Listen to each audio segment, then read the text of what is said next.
We'll all just introduce ourselves, and first up is the incomparable Dr. Pauline Bart. Hi.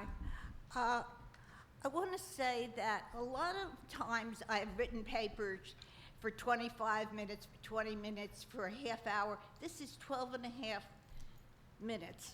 So I decided that I'll just read every other line. Thank you.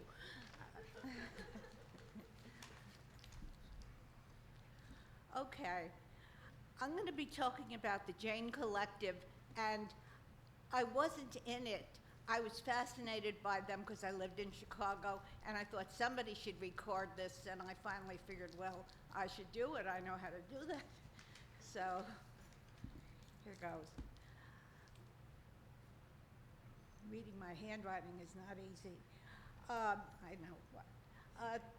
We're going to talk about the Jane Collective, analyzing the way its ideals and procedures reflected the early women's movement, the second wave, and the ideals included demystification of traditional male jobs like giving abortions, teaching self-defense, repairing cars, having a rock band.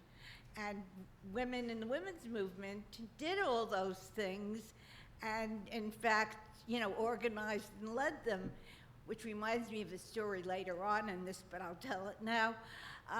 When the women that were doing the abortions got found out by somebody's sister-in-law, and the police came by, and they walked in, and there were all these women there, and he said, well, where's the man that's in charge?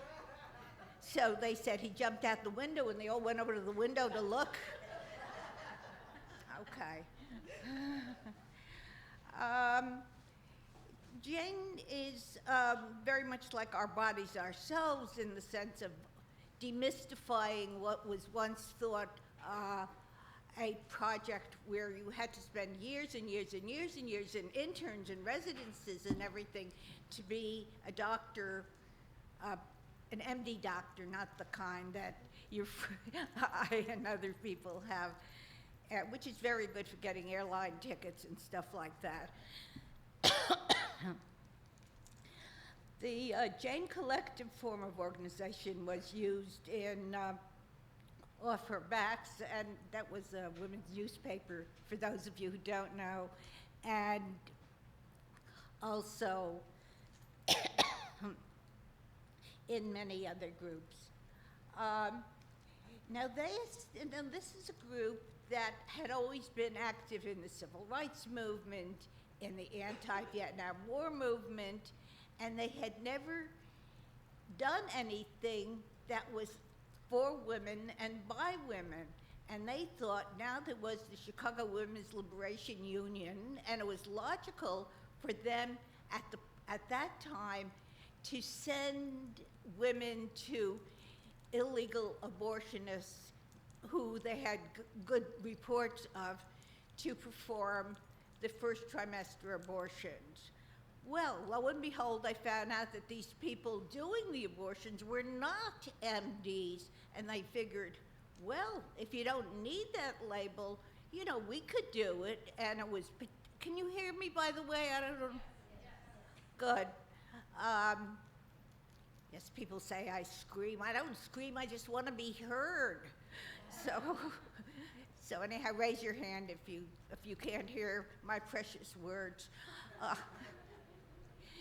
Where was I? So one of the women had been taught by one of the illegal abortionists, and she taught the rest of the women who wanted to how to do it, and they fired all the illegal abortionists, and they did it themselves.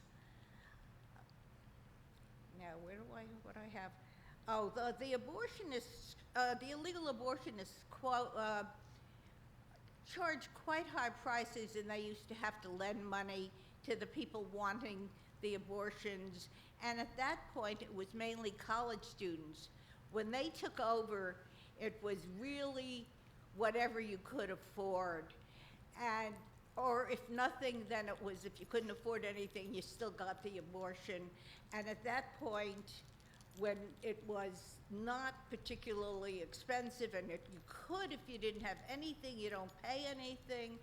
And it was mainly at that point not students, but poor black women from the projects. Those are their words.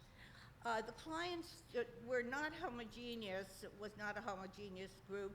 They ranged in age from 11 to 50, in occupations from police women to weather women. That's women from the weather underground, which I don't, it was an anti-racist, anti-war, anti-capitalism group.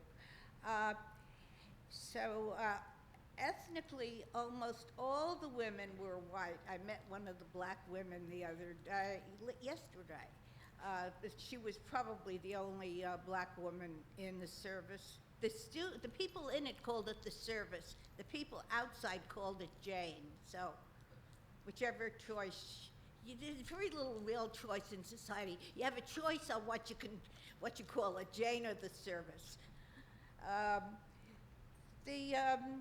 So I said they had an age group, they had an occupational distribution, and ethnically almost all the women were white, and modally, that means the most of one type. Modally, they were Jewish.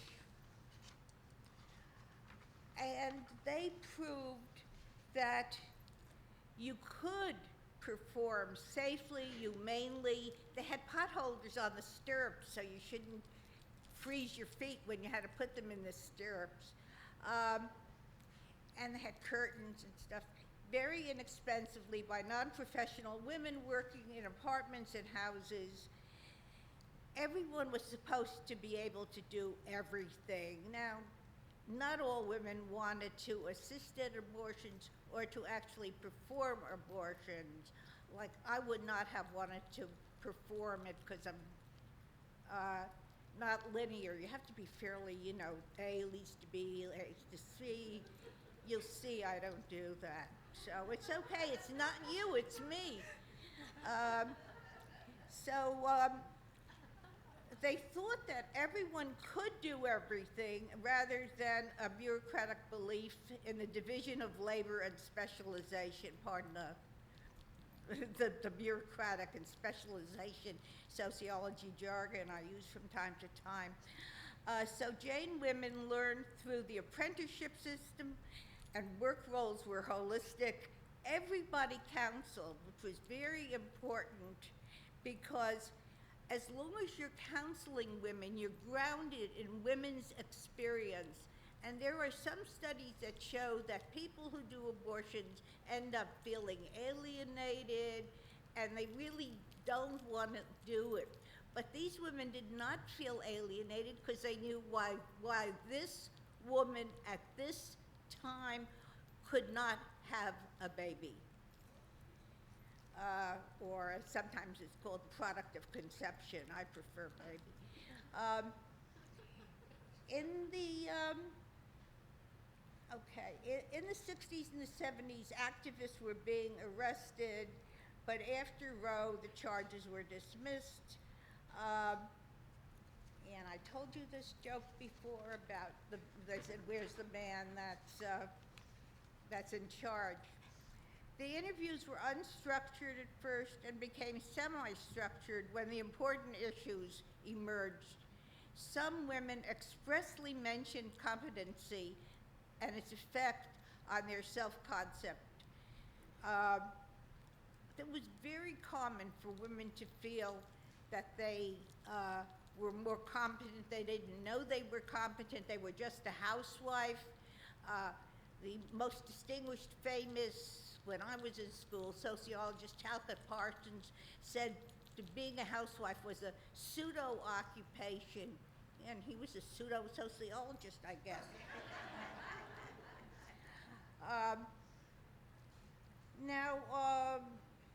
Let me read you the quotes are the best part of this. One woman said, and it's the essence of the Jane experience, people really learn that if it's necessary, you can take the tools of the world in your own hands. All that crap about how you have to be an expert, about how you have to feel that you have the proper letters after your name, all that crap about how you have to have all these is just a ruse to make you feel incompetent in your own life. You want to do something, you can learn to do it. Specifically, in regard to the tasks in the service, she said, you think you could never put a needle into somebody's ass, but if you're the only person who can do it, you do it. And once you've done it, you say, it's not terrible. You know, I wouldn't want to do it every day, but you can do it. You're not going to be weak. You can be responsible for your brothers and your sisters. Another woman whose comments had political overtones maintained, I could take a taboo apart and learn the skills. This reduced the power things had over me and increased my own sense of self as a person who could do this. So, women experience in a democratically structured organization gave them the feeling of control of their lives. I can't remember a time in my life when I felt so good about doing something. It was such an incredible experience when it comes to helping women. Other women attributed their feminism and their activism to Jane. Some women who were not didn't define themselves certainly as feminists. They were anti-abortion restrictions. That they knew, or they wouldn't have done it. But you know, it happened to be done to women. If it was something done to, you know, giraffes or something, you know, it wouldn't have mattered that much. But then one of the women said that a woman felt that her relationship with women became a source of power within me. I then described that as feminism. She found she had almost exclusively women friends. But one woman said that before the service, it's called the service then, abortion interested her particularly. Feminism didn't interest me at all, she said. But she discovered that she could get the women abortions, but there were all these other things wrong with their lives. And what's wrong with their situation is that they're women. There was an instrument that could make their lives better. The service was a very politicizing thing. One of the major things that result of participating in the service is that it demystified the things, you know, lots of stuff in the world, but in this instance, it was the medical mystique, which they said was questioned. Previously, one woman said, if a doctor said to me something had to be done, it was like the law. Of course I would do it. She became more skeptical. I have to have water, or I won't be able to pronounce skeptical.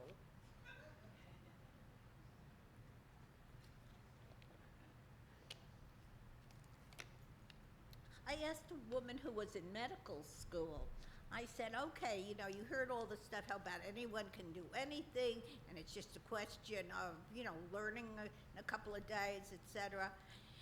And so I asked her, I said, you're in medical school, you know, how do you feel about that? And she said, oh, she really agreed. She said, people who have any intelligence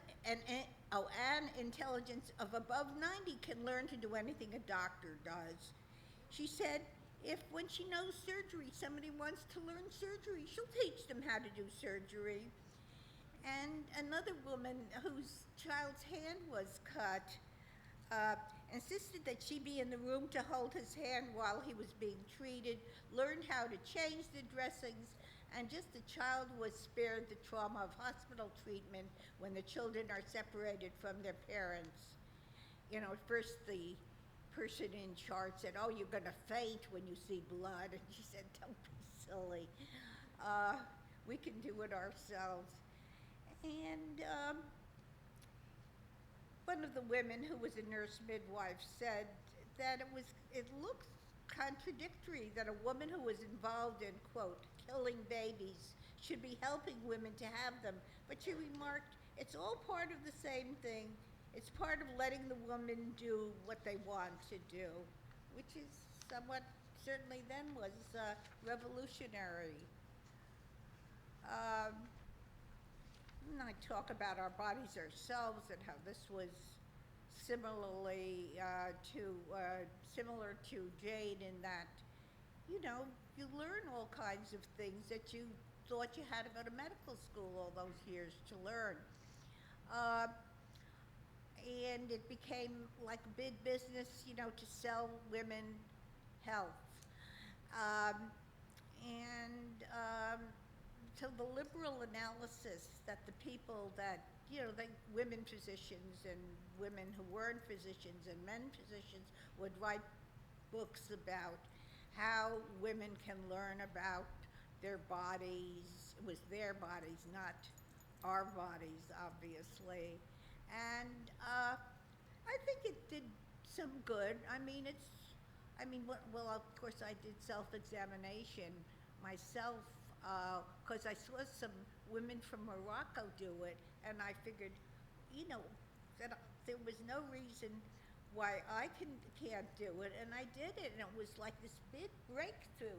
Oh, that's all there is, you know? That's not in the paper.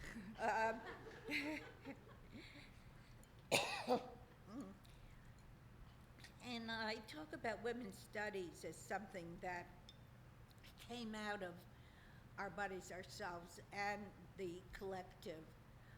Women's studies had a school as, not women's studies, our bodies ourselves women taught other women, and generally it became a real social movement.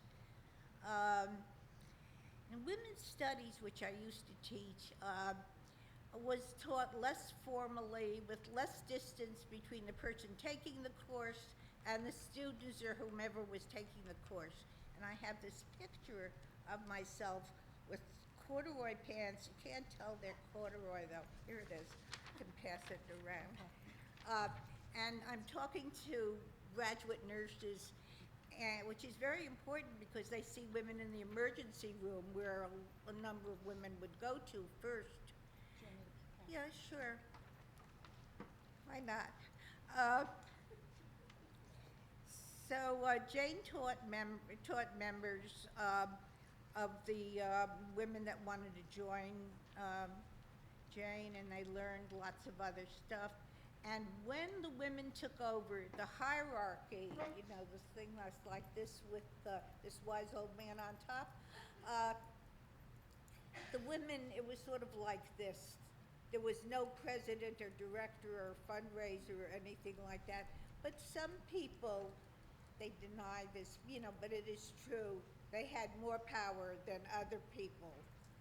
The people that did the actual procedures had more power because they knew very much more than the other women about what was really going on.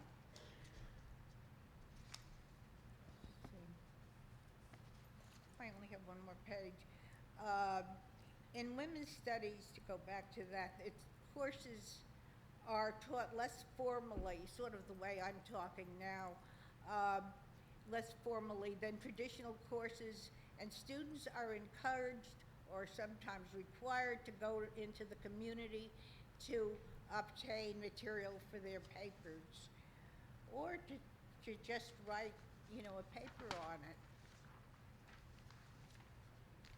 Violence against women was not covered in Jane, but is in Our Bodies Ourselves, and more recently in law, and I think in medicine, I'm not sure, was organized and is organized and taught by feminist law professors using social and behavioral data as well as legal theory. I know that Some of them do really, really helpful work. One of my friends said, rape, this is before when there was, you could rape your wife and that was just fine and dandy with the alleged justice system. But she said, rape is not illegal, it's only regulated. And it was like, curtains were ripped from my arms. Of course it's regulated. You can rape your wife, you can rape your date, you can rape all those people that are suspect. There were women newspapers, there was poster art, and almost any issue, there was a women's hotline. You could live an entire feminist life. It wasn't easy, but you could, and it was a lot of fun. You could take self-defense, you could play softball. There were concerts primarily by women singing feminist lesbian songs. And this stemmed from Jane and Our Bodies, Ourselves ideology of being for women and by women. And then I have a conclusion. Jane provided low-cost and free, safe, and humane abortions for women before Roe v. Wade. They, by the way, were very unhappy that that did not change the role of the doctor. It's a woman and her doctor have to agree on the abortion. The paper told how and why women in Jane or the service was successful. They demystified the healthcare professions, including physicians, since they learned they could do most of it themselves.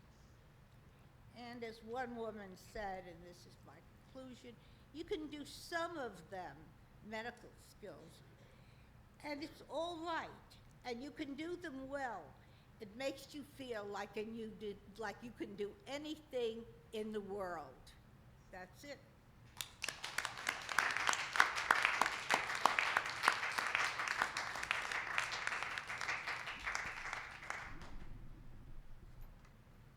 Hi, I'm Robyn Rosen. I'm a history professor and women's studies professor at Marist College. And my published work has been on an earlier period. I've been studying the birth control movement in the 1920s and 30s. This is my first foray into the 70s. I'm really excited to be here, but this is sort of really new work, and I'm really looking forward to trying it out on you and getting some feedback. The paper's called When the Rest of the World Joined Up, Planned Parenthood and the Politics of Reproduction in the Heyday of Women's Liberation.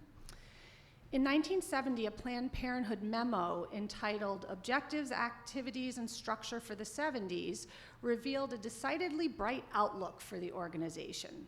And this is the quote: "When an organization is small, its cause controversial, and its battles sharp and frequent, it is a small troop against the world. Such was Planned Parenthood until recently, when the rest of the world joined up. This has transformed our struggle. We have won substantial acceptance of our goals. Now we must attain them." From the vantage point of Planned Parenthood's present precarious state, I don't know why I thought I could say that, this sense that great things were about to happen for the reproductive rights movement in the 1970s appears both prescient and overly optimistic. The quote also illustrates how mindful the members of Planned Parenthood were of its embattled history. Starting off as the American Birth Control League in 1921, when contraception was classified as an obscenity, the trajectory of the organization reflected ever-increasing public acceptance and respectability, slowly but steadily earned over the decades. This paper seeks to determine how the energy of second-wave feminism shook the fragile status enjoyed or earned by Planned Parenthood. I'm interested in answering the following questions. To what extent did the organization see itself as a player in the unfolding drama of women's liberation? How did the addition of abortion services alter the political landscape upon which Planned Parenthood had learned to successfully operate? Did the organization flirt with the idea of adopting the politics of empowerment, or was it determined to stick to the every child a wanted child type of rhetoric in order to retain respectability? To what extent can we find evidence of internal discussions and debates over strategy and rhetoric that reflected the cultural impact of feminism? my disclaimer is that I haven't answered all these questions, but there are three basic arguments that seem to be emerging in my preliminary research, and that's what I want to try out on you today. So the first thing I'm going to argue is that this is a really unique moment in reproductive health and reproductive rights history, this period, and this requires more attention by historians. And that is, this is the moment when the country's leading and most visible birth control provider confronted the legalization of abortion and grappled with the addition of abortion to its range of services. So first thing we're going to talk about is a unique moment. Second, I also want to argue that Planned Parenthood occupies a unique position in this unique moment. Unlike the mainstream white women's movement, it didn't really move towards a choice orientation, and it really thereby avoided the individualist ethos that many of us have recognized and criticized for its insensitivity to questions of access. If anything, Planned Parenthood's orientation struggled to find an appropriate balance between women's needs and larger social and public health concerns that sometimes undermined individual needs. So it occupies this interesting space. That's my second argument. And third, internal memos and documents in the archives don't reveal much of a concern about the addition of abortion provision to its available services, so that I'm going to argue, based on preliminary archival research, that this didn't seem to be so problematic internally for Planned Parenthood as other historians have said. In fact, Planned Parenthood articulated a sense of a natural transition from birth control provision and abortion referral to abortion provider. In this sense, Planned Parenthood shared feminist ideology and a feminist orientation very directly. So overall, we see fluidity in its connection to this revolutionary moment, at times right on board with it, and at other times distancing itself. So first, the uniqueness of this moment in history. As the quote that began the presentation shows, Planned Parenthood had a sense of itself by the end of the 60s as hitting some kind of stride, sloughing off any vestiges of controversy and forging ahead into a more receptive period where defensiveness would be replaced by a kind of bold planning that was shored up by government funding and widespread cultural acceptance. But then abortion reform starts to gain some traction. How did the movement's dynamism, the women's movement's dynamism, that is, affect Planned Parenthood's work in the field? Kathy Nastrom's work on the civil rights movement in Atlanta, Georgia, is instructive here. She asks, how did rank-and-file civil rights activists around the country in the 60s grapple with Black power? So the fascinating implication of that question is that Black power militants made civil rights activism harder in some ways, right? And Linda Gordon makes a similar claim about abortion when she writes, quote, "One might speculate that had there not been a feminist movement, abortion might have been decriminalized with less opposition," right? So I'm not the first one who's noticing this. And then Donald Critchlow argues that one of the greatest ironies of the success of abortion reform was that it shattered bipartisan support for federal family planning policy, right? So this is an important thing that's happening here. That bipartisan support for federal family planning was exactly what Planned Parenthood had come to count on by the end of the 60s. Its notion that the rest of the world had joined up, right, was as much of a reference to the Johnson and then the Nixon administration's commitment to family planning as public policy as the much more problematic global population movement. Historians are onto something here as something that requires more study. Public and political acceptance was peaking. Feminism was emerging as a force to be reckoned with. And finally, the other part of this unique moment that I want to say a little bit about is the appearance of the backlash in the mid-70s. Planned Parenthood wants to hold up a mantle upon which its respectability had been built, and that was public health and concern for families and children. What the organization would quickly learn, though, was that public health in the 70s became a tricky terrain, a problematic foundation for growth during a period of economic stagflation, the basic end of the liberal consensus, the rise of the new right, fears over decline of the family, rising crime, urban decline, racial tensions, changing sexual culture, divorce rates, blah, blah, blah, you know this, okay.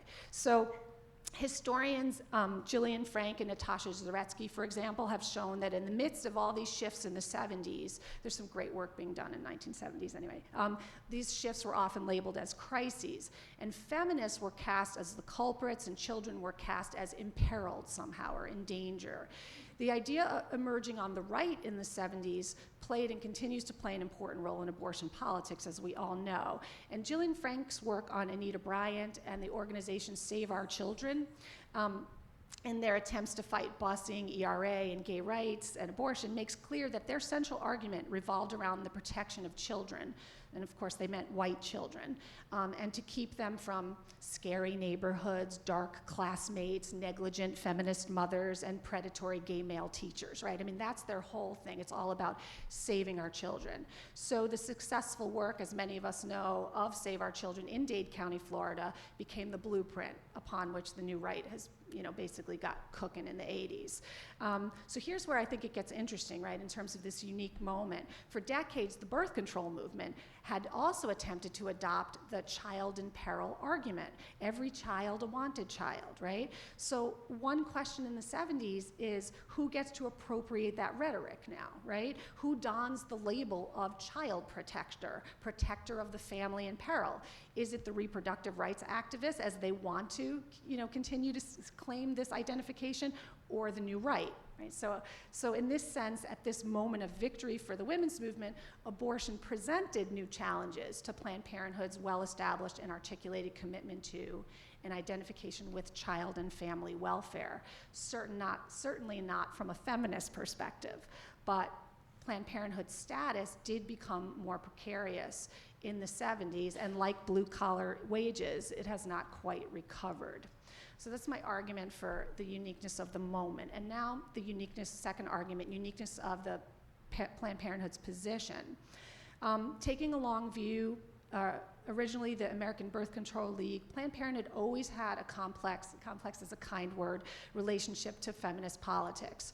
Historians of the birth control movement, including myself, have shown that respectability was forged through strategies that can only be classified as conscious disengagement with women's rights and feminist perspectives, eschewing feminist arguments for bodily integrity or sexual freedom.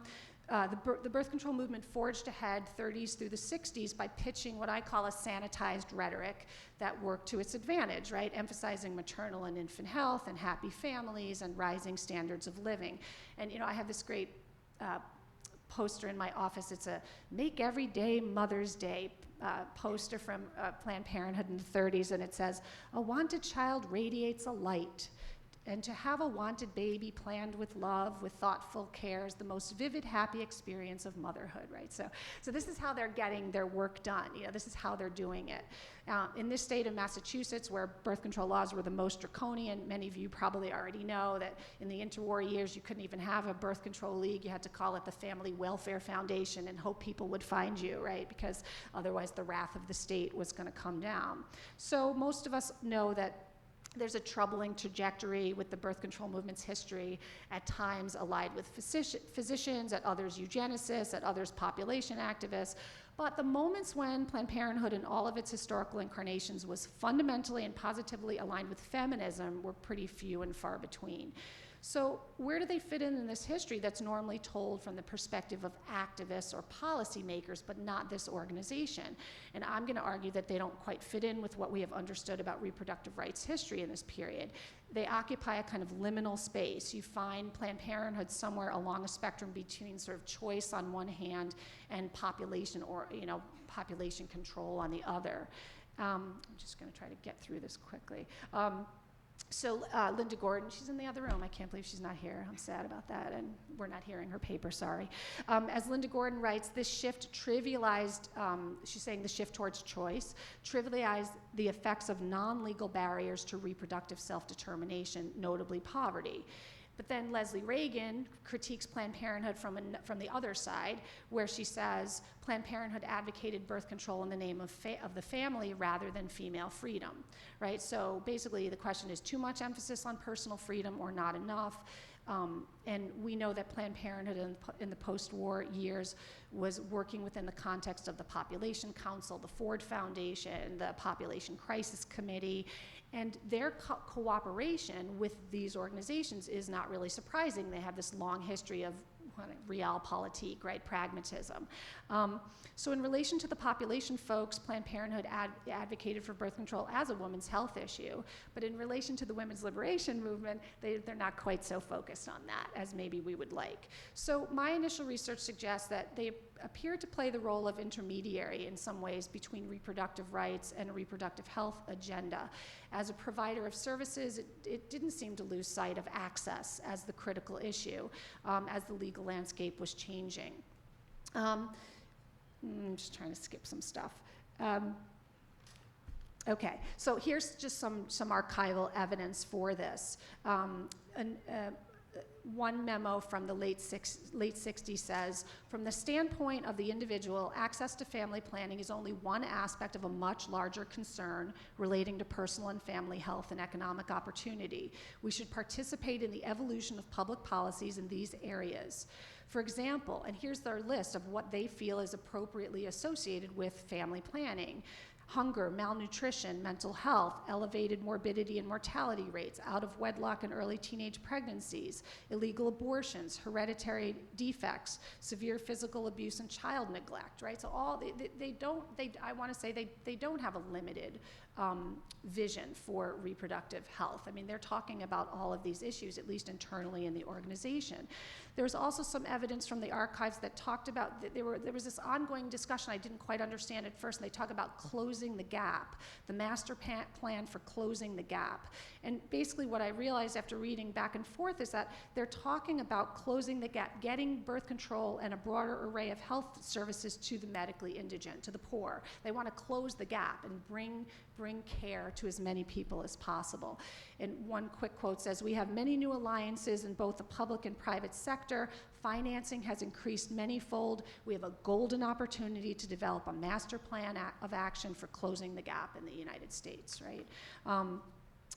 Another quote, Planned Parenthood has demonstrated that dignified, convenient, and inexpensive services will be utilized by the poor. We have also confirmed that family planning is only one of many health and social needs. Right, so this isn't the kind of thing I think we come to expect from Planned Parenthood, right? We think of them as not really maybe engaging in all this stuff. But reading these internal documents, you encounter no real discussion of choice, right? But lots of discussion on how to leverage Planned Parenthood's position in order to get a full range of medical services to the broadest number of people. And I think that's important to know.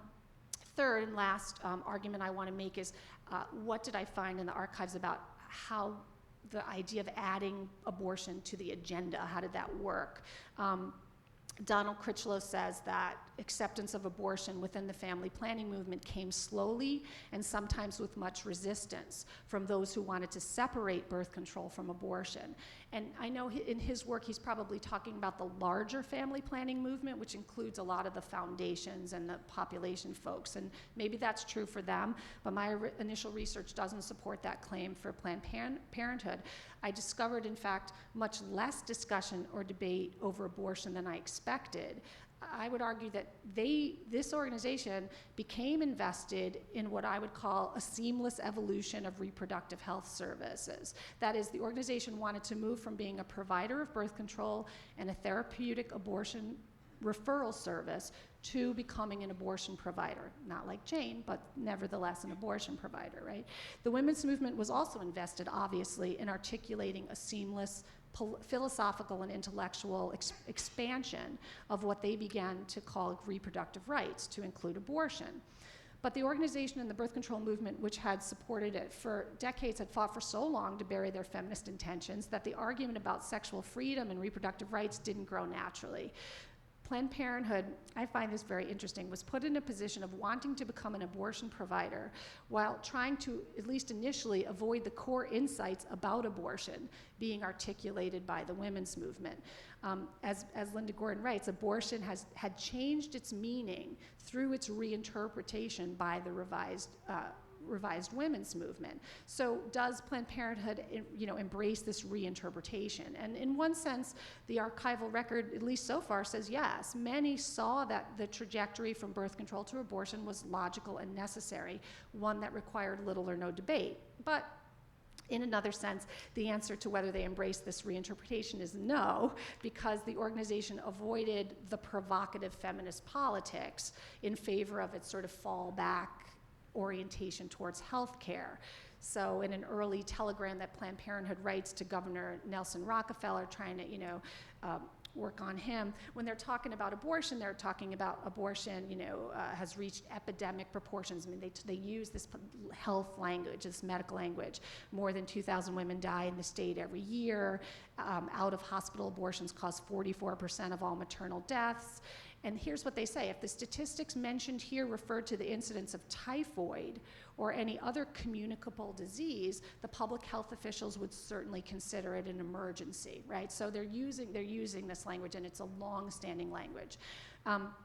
So in pushing for greater access to safe abortions in the late 60s, Planned Parenthood is using the language it knows best, right? The one that it has come to rely on for forward momentum, the discourse of health. It's also appealing to the governor, certainly working within the system to initiate change. But in terms of its transition to including abortion and services, an early document I found posed the actual question: this is the title of the document, should family planning clinics perform abortions? I was really excited to find that. And this was written in 1971, so it's after New York has legalized abortion, but before Roe v. Wade, right? And so in a nutshell, basically the answer to this question is yes. I won't give you the details, but if you're interested, come talk to me later. But they tell the story of a Syracuse clinic, and they started performing abortions, and they organized everything, and everything was great, and they didn't have any opposition. And so the answer to that question is yes, Planned Parenthood clinics should begin to perform abortions. So there you have it. There was a little trepidation, however, but even the trepidation, I think, is really fascinating, right?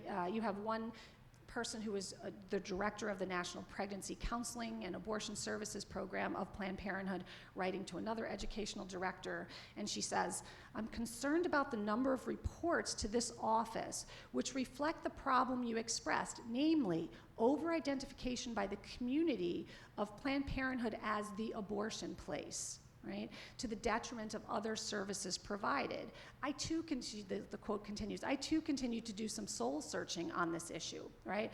But she says, basically, my conclusion is that we just got to get better organized, be more political, and basically take this on. So they in the early 70s, they're talking about the confrontations with right-to-lifers, and so there is definitely some acknowledgement that things are going to get more difficult. But I would argue that their conclusion, or it seems the dominant conclusion internally, is that this comes from a quote: everyone needs to become more sophisticated and effective in the political arena, right? So abortion meant that Planned Parenthood, that their relatively secure position would become decidedly less so. The organization, in my research so far, didn't appear to waver in its embrace of abortion provision, but we see indications that it would bring new challenges, and some did glimpse that the right-to-lifers might become a little problematic. In conclusion, Planned Parenthood was on the precipice in this revolutionary moment. It was a transitional time for the organization as it grappled with expanding its services while it tried to maintain its hard-won status as the political and cultural landscape was undergoing dramatic changes. Understanding this history can expand our appreciation for the multidimensional and dynamic influence of the women's movement as it intersected with longstanding organizations like Planned Parenthood that were devoted to women's reproductive health. Thank you.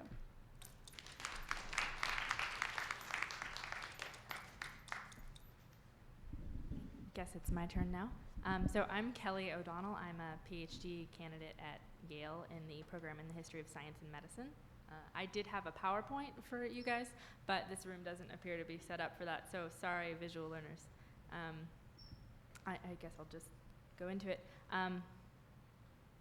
In 1972, a reader of New York Magazine begged in a letter to the editor, "Please spare us from more feminists carrying on about their big bad male gynecologists." She was responding to a recent article by journalist Barbara Seaman, whose provocative title asked, "Do gynecologists exploit their patients?" The answer, of course, implied in the title, was yes. In the article, Seaman criticized the field of obstetrics and gynecology arguing that women's trust in their doctors was, quote, often misplaced. Seaman didn't mince words. She claimed that gynecologists' quote, authoritarian attitudes deprive women of autonomy over their own natural functions. They apparently prescribed dangerous forms of birth control without telling patients about side effects. They ignored women's requests for natural childbirth. They scheduled labor inductions and unnecessary cesareans to fit the whims of their golfing schedules.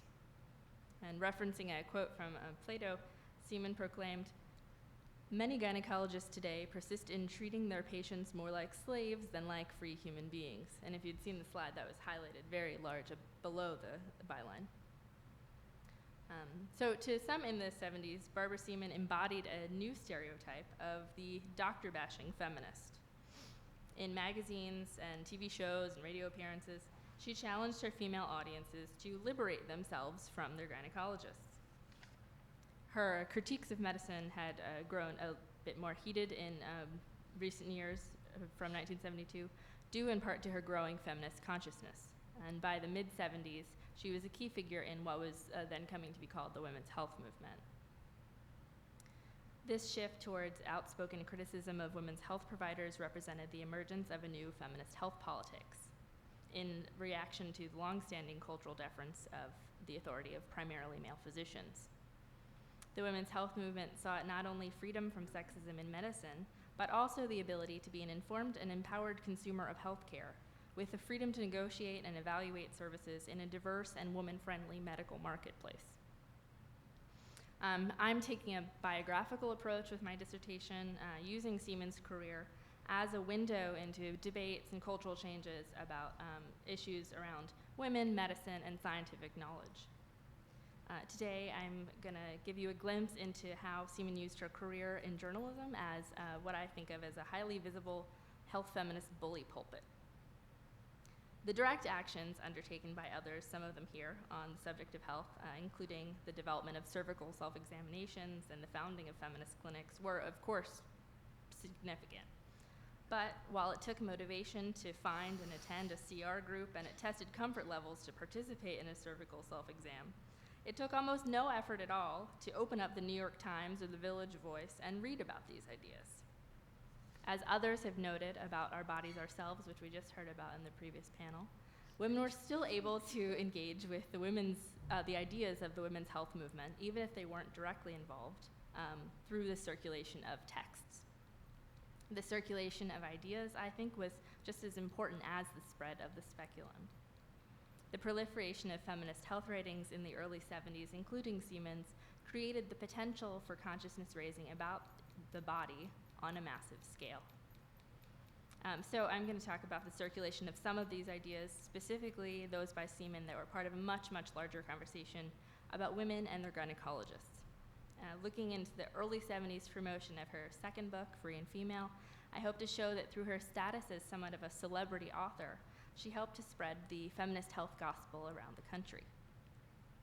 But I realize I can't give a talk about Barbara Seaman without first talking about the pill. Known initially for her health and marital advice ratings in magazines like Brides and Ladies' Home Journal, Seaman gained notoriety with the publication of her 1969 expose, The Doctor's Case Against the Pill. This helped to spur a series of Senate hearings on the safety of the birth control pill.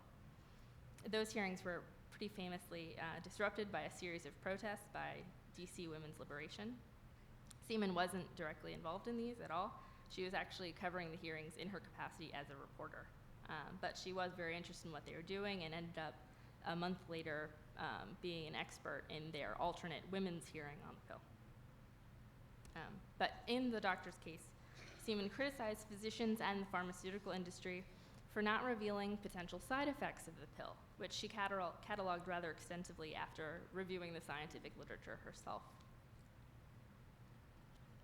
As she wrote in Doctor's Case, the deceptively easy act of swallowing the innocent-looking pill is, in fact, an act of uninformed consent.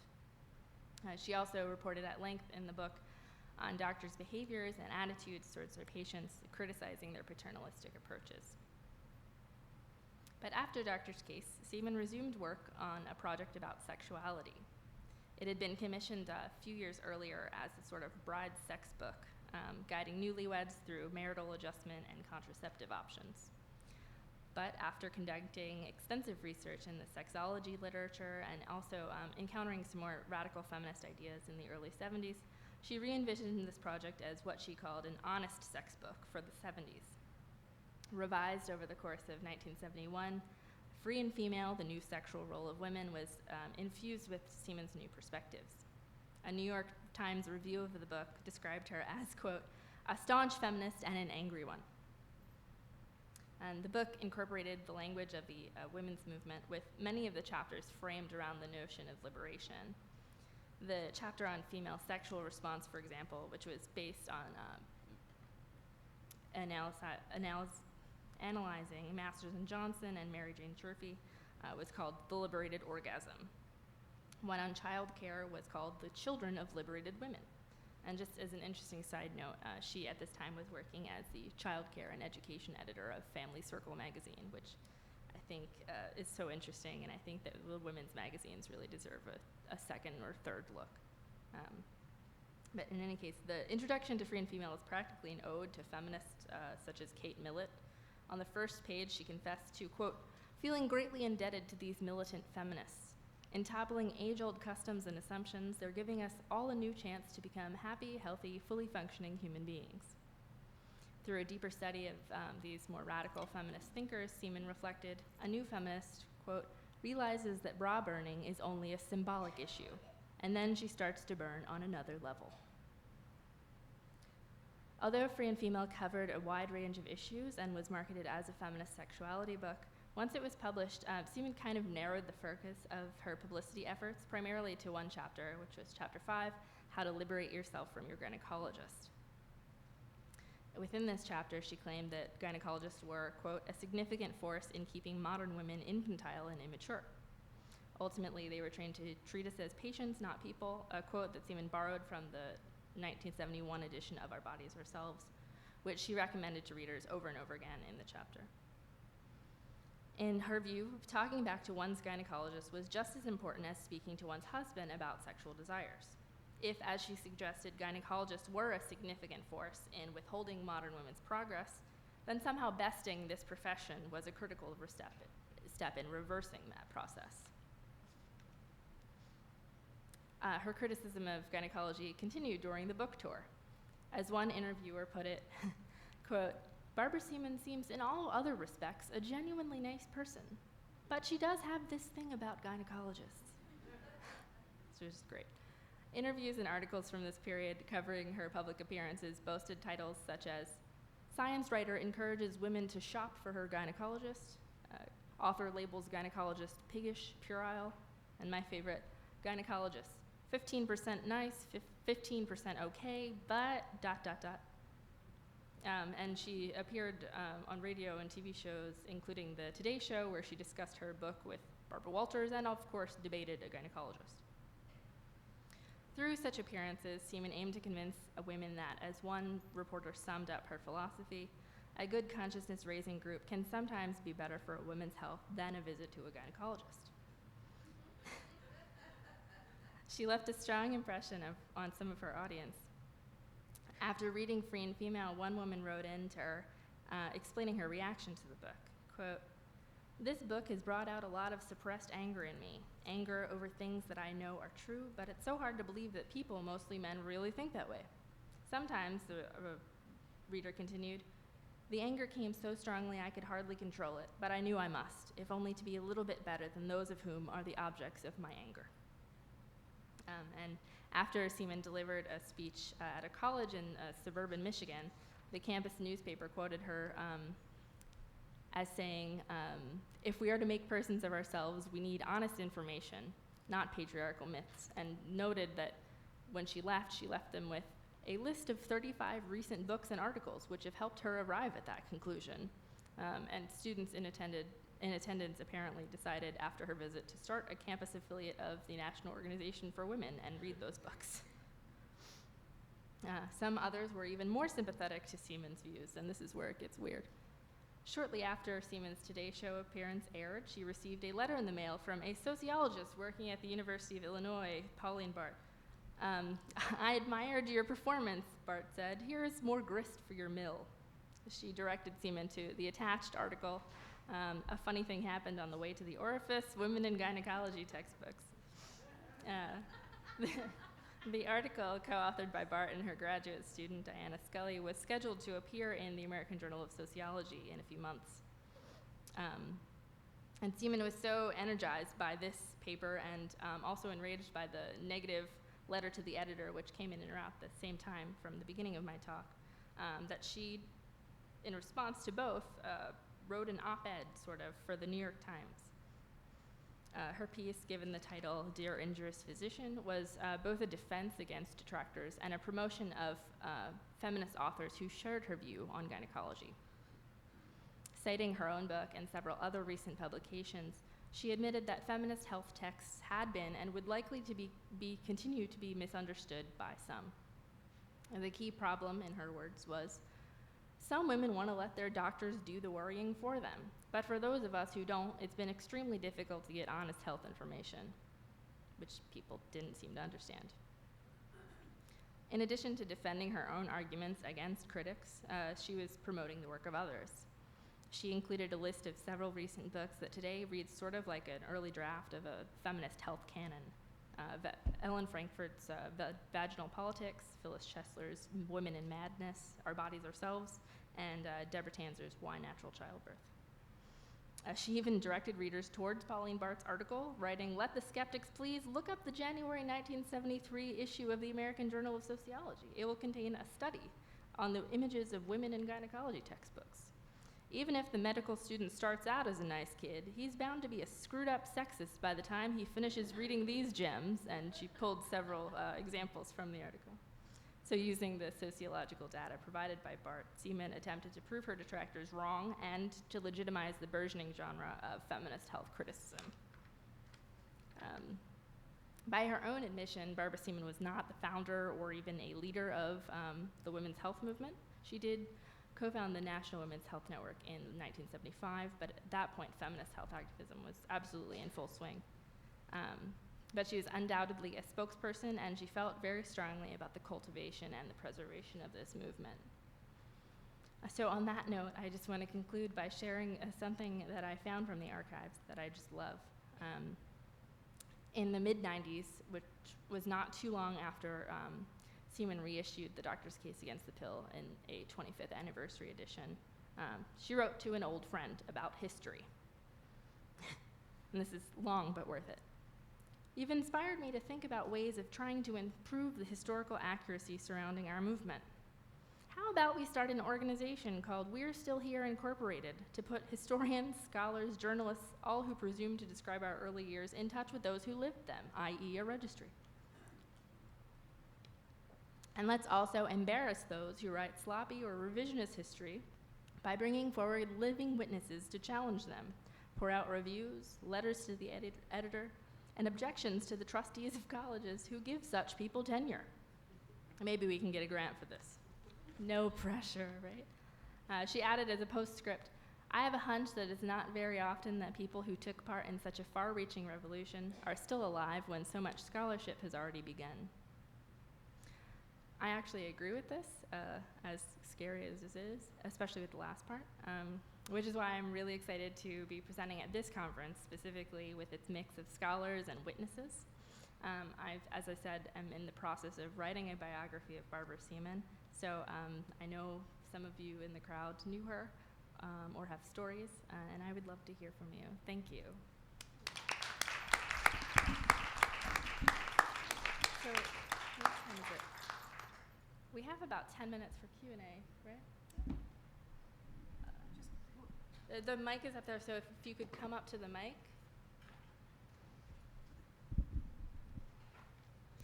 Thanks, everyone. I really enjoyed those.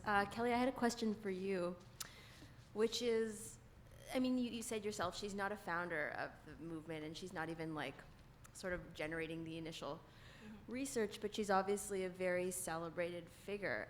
So I was wondering if you had any insights about what about her as a person, her background, her character, her connections, might have added to her ability to make this such an issue. So I think the real reason that she's so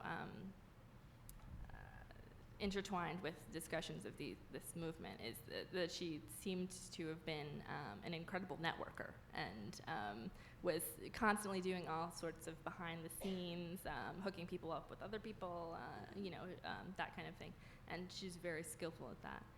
And so I get the impression often that people are using her as a resource, but not necessarily like in histories or in retellings of things that have happened, acknowledging her role in the spreading of ideas or these sort of more invisible things that get done in a movement. I think that makes some sense, yeah. Hi, I'm Sarah Rojmati, and this is directed essentially to Robyn. My major problem with Planned Parenthood, one of them is that they're still talking about the privacy, or this is a decision between a woman and her doctor. How many doctors are we going to have left to perform abortions?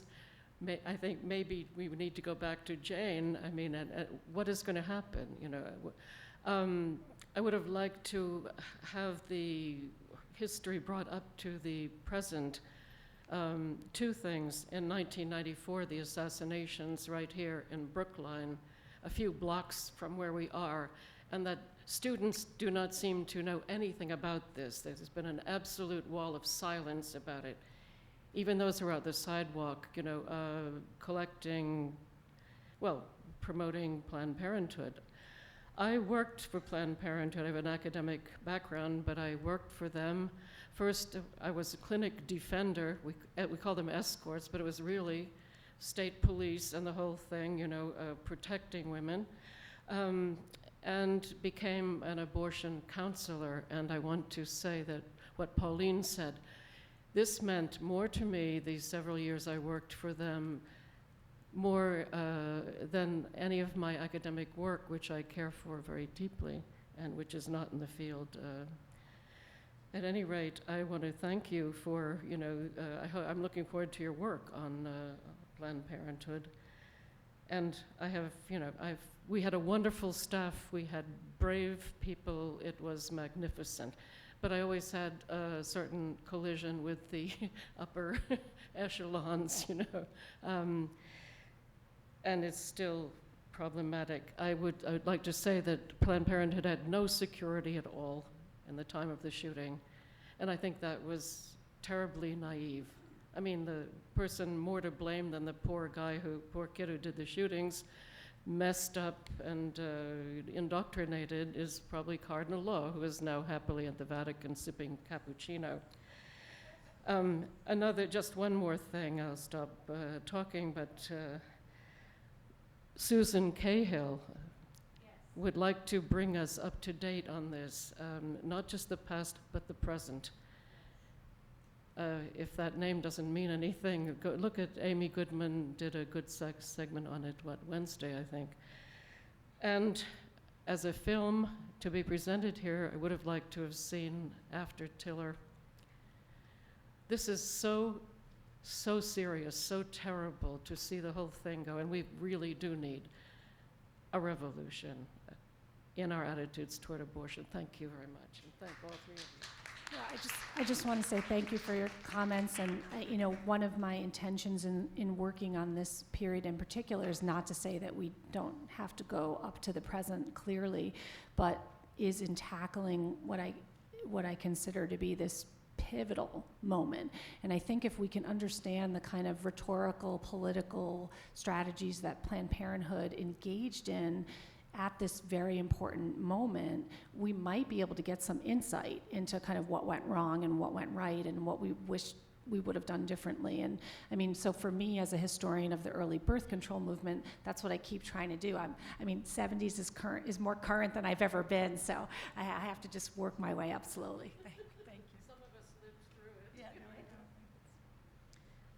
I just want to build on what Sarah was saying about Susan Cahill, just because for people who don't know, and I don't blame you if you don't know, she is the owner of a clinic in Montana that was so viciously vandalized and destroyed on March 3rd, this month, that she's been forced to close down indefinitely.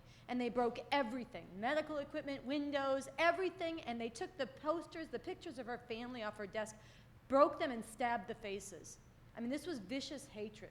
And this is what's happening around the country. And I guess I really appreciate the examination of the rhetoric and how people understand the fight over abortion. Is it health care, or is it about central to women's liberation? Because this has been a big fight. And there's all these attempts to sidestep and skirt this what is actually a male supremacist Christian fascist assault today, taking the violent forms in Montana and elsewhere, the legal forms, shutting down the clinics in Texas. There have been dozens and dozens and dozens of clinic closures. Mississippi on April 28th could become the first state with no clinics at all. And is this health care, and we can just sidestep that, or do we actually have to take this on? And this is one of those things, people's abandonment of the word abortion. Last summer I was a part of an abortion rights freedom ride. We went across the country and we had these stickers and signs, abortion on demand without apology. It was so striking that young people, they would see this and they'd say, and I can't think of anything clearer than abortion on demand. They would say, are you for it or against it?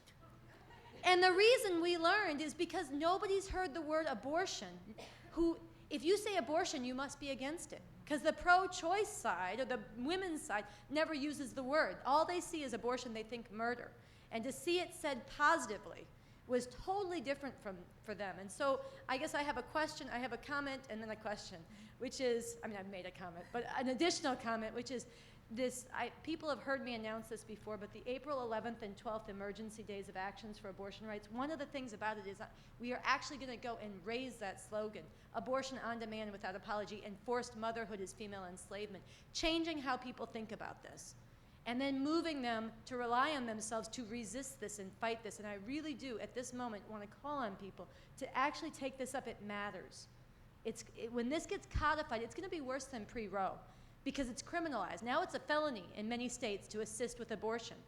You know, it's a whole different level. Once you win a right, to have it taken back and everything that goes into that, it is going to be a real horror show, and we have to stop it now before it's too late. So my question to you guys is, if I know you did the historical analysis, but if you could speak to however you understand it as far as why this has gained, the anti-woman offensive has gained so much momentum in the last several decades, and any insights that you want to share with the room.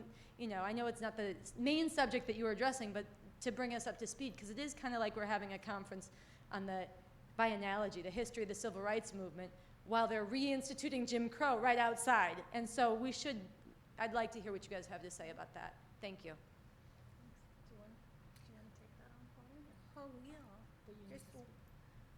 Just a little bit. I like Krista Luker's, Luker, book on why women, people feel so strongly about it. As I recall, and I think this makes sense, for women and for men who have more power,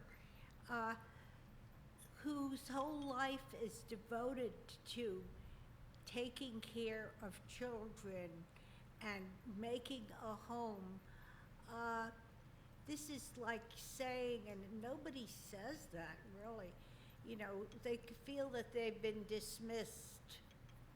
And it's very much like the women who are against feminism. I mean, they've devoted their life to do something that they considered meaningful, that, you know, to be a traditional female. And here are these people that are essentially spitting on them. Well, nobody was spitting on them, but that is their assumption. There are more factors that I can't think of right now, but I think that this is something that we could do a little more research on. You know, because I think they would like somebody to listen to them from, you know, from not somebody from their own group, somebody from, you know, they would think that they're making a lot of progress or something. So because they could persuade you. I remember once I was at a conference and was about breastfeeding or something like that. I think it was breastfeeding. And so I went to talk to one of the women, and she, and then I mentioned that I had an illegal abortion that I almost died from, and it was done by a doctor who was an MD doctor, and you know, but I mentioned that I had one, and she said, well, we didn't, but that I had breastfed my daughter for 16 months, which nobody did in the 50s, even though it was the time that we were being pushed back into traditional roles. And she said, well, we didn't know that people like you breastfed. I mean, there's this image that we're these inhuman robots or something. Like either you do this or you do this, and there's nothing in between. I hope this, you know, gives you some ideas, and I want to repeat, it's a very important topic to do research on, just generally on right-wing women, I think is important.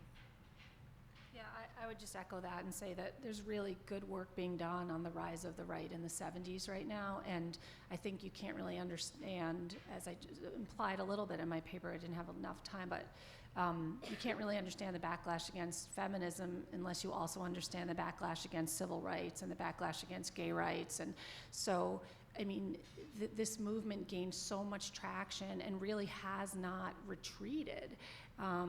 And it's changed everything. And then from the perspective of the birth control movement and the history of reproductive health and rights, as I also alluded to in my paper, there is a cost that comes with eschewing feminist politics and feminist positions.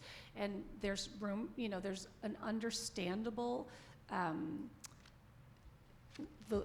understandable lure of pragmatism when you want to get something done and you want to just get her done, you know, and this is the way we're going to get it done. Okay, great, you know, and the same thing happened with birth control in 1936, U.S. versus one package. Hooray, doctors may now prescribe birth control for their married patients for health reasons.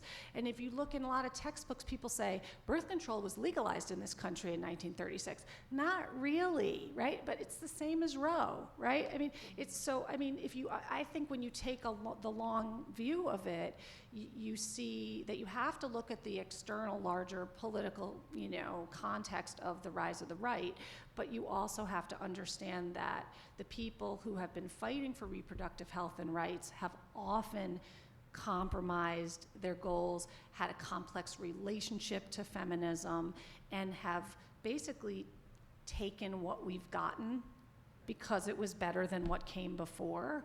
And then you have to sort of pay the piper after that. And that's where that's kind of just my thoughts on that. Well, on that note, it is now lunchtime, but I'm happy to stay around if you guys still want to ask questions. I don't know about the other panelists. Yeah, there's two people. Okay. So I'll try to keep it quick.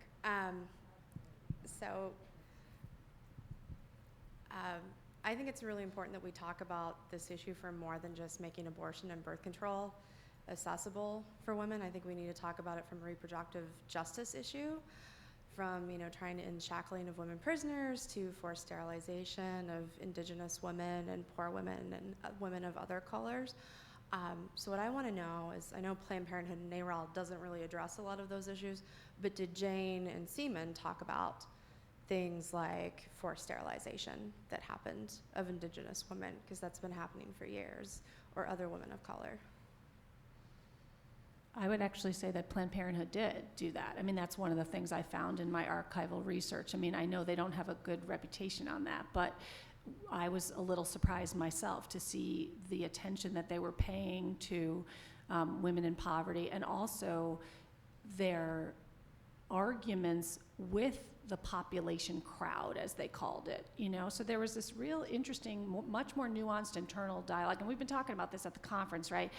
Are all the white middle class women in now, and then all the cool women are in the women's liberation. I mean, it's not really like that, right? I think that what I'm trying to do is broaden our understanding of this organization that we think of in a certain way. And so anyway, I'm just gonna give a little plug there. The one thing I know about, I shouldn't say the one thing, my aunt worked in the Planned Parenthood, years and years ago, the first one in Brooklyn, as a matter of fact. But what I heard from one of the women that had worked there, and you can take it for what it's worth, but it makes a lot of sense to me, is the people who did the procedures were women that needed the money, and they were for women to have this kind of control, but they couldn't take a job without money. The women that made the policy, they didn't do procedures, were women that didn't need the money because they were much better off financially. Whether they were supported by somebody or not, I don't know. But for what it's worth, this is what people that don't like qualitative research could call mere anecdotes. My life is just merely an anecdote. What do you mean by procedure? Do you mean forced sterilization? No, I'm sorry. No, I meant, although that would be a procedure as a matter of fact, but it means in the sense that I was talking about it, it would mean who did the actual abortions, and I know there were very few done in Planned Parenthood, and whatever else, the fitting of diaphragms, which they were doing, and talking about, well, not talking the other women would do, but who did stuff that wasn't up there, it was down in the nitty-gritty. But I'm sorry, I didn't mean forced sterilization.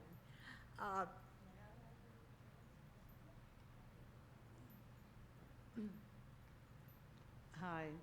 A very interesting panel, very thought-provoking, which is sort of a nice way of saying that I heard some things here I don't agree with very much today, particularly in reference to Planned Parenthood. But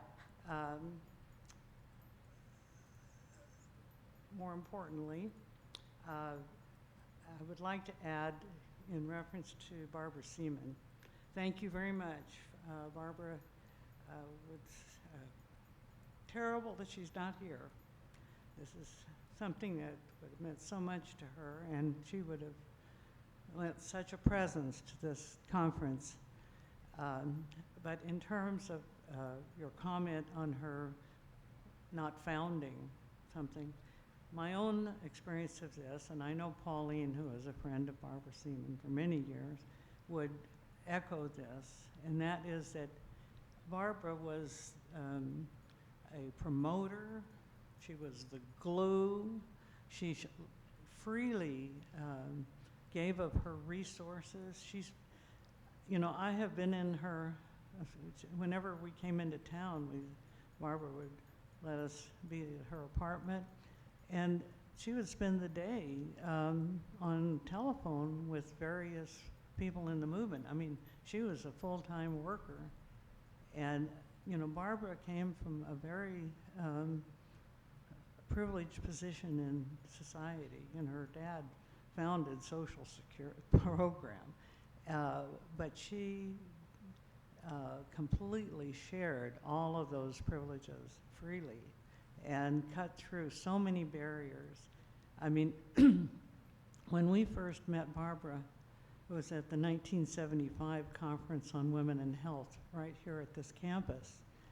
And we were from the West Coast and had no part of this Eastern establishment, didn't know what was going on with all these Harvard people, et cetera. Barbara took us under her wing and said, oh, these are the women from the West Coast. And she took us around. And over the years, she was unflagging, and she recruited she'd go out to dinner, she'd recruit someone into the movement. I mean, yes, she may not have had an organization, but she was such a powerful person in this movement. And her, of course, you covered her writings, but I'm just talking now about her organizing activist aspects. Just wanted to share that. And just to say that my own lived experience is quite contrary to the conclusions that you're coming to. I'd love to talk to you about that. Yes, I know, we plan to. Okay, but thank you so, I appreciated your paper, thank you. I just want to say thank you, Carol, and I really want to talk to you more. I'm sorry for ignoring your email when we were corresponding, but I just wanted to note that I totally agree, and it's really difficult, I think, at least for me, attempting to do this, to write about that aspect of movement building. Like, people don't talk about, just people introducing each other to other people, or sharing resources, or being just generous in kind of invisible ways. And that's really like the thing that I most want to tackle in choosing Barbara Seaman as my subject, and kind of, showing like a not necessarily happy cooperative women's movement, but some figure out of many, I'm sure, who really shared themselves with others in service to politics. So I hope that that's achievable in some way. Thank you. Yeah, I would like to sort of support everything that's been said about Barbara. It was, when people were critical of so-called straight women, and I thought how Barbara would sit at her kitchen table, day after day, talking to women that she never met and probably never would, and try to help them with their problems with doctors usually, and with meds. And I don't know anybody that even approaches that level for no money, of course. She would give money, she would give her apartment, and it was a real loss. It's hard for me to go to New York now, because I associate going to New York with staying with Barbara. For all the talk people. Well, yeah, no, absolutely. But she, repeatedly would deny, like, oh, this isn't about me. This is about all of the other women. So, yeah. Some of whom didn't deserve the kind treatment she did for them. Yeah. Hi, Carol. So what are you doing now? What are you doing now? My mouth is dry. I wondered are you still having the clinic? Oh, of course. Oh, I didn't know that. Oh, yeah.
The only thing I can do is I can, write it up for you or make a tape for you or something, but, you don't have